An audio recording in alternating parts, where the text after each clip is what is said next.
With the greening of the season that improves through good fortune, I now take care for joy and for love. I cover my sorrow and show gladness and hide the weeping, my heart which remains fixed so that it does not turn elsewhere.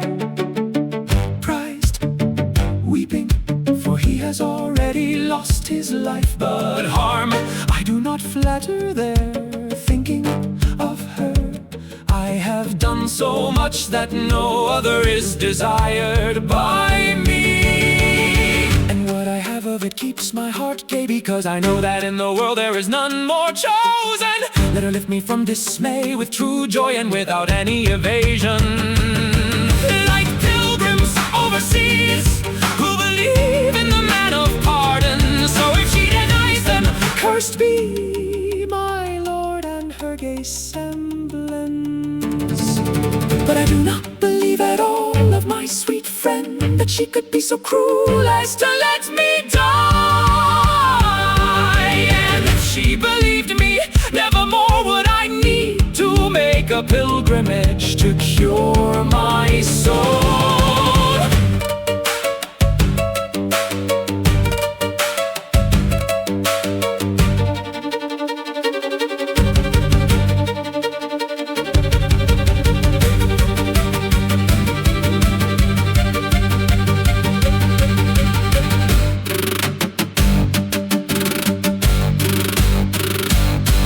But of seeing her I have no power often to tell my heart of it.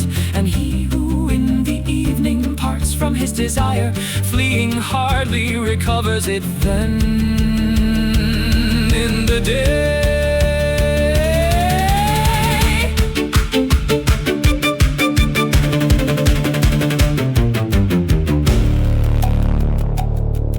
For although the merit so that I am prized by you,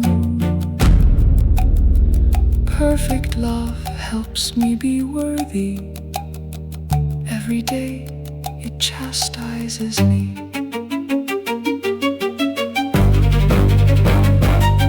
Your body which must conquer itself, for love assures me of it. Lady, with mercy I wish to remain in your lordship, for a fire of beginning without possession in you grows each day.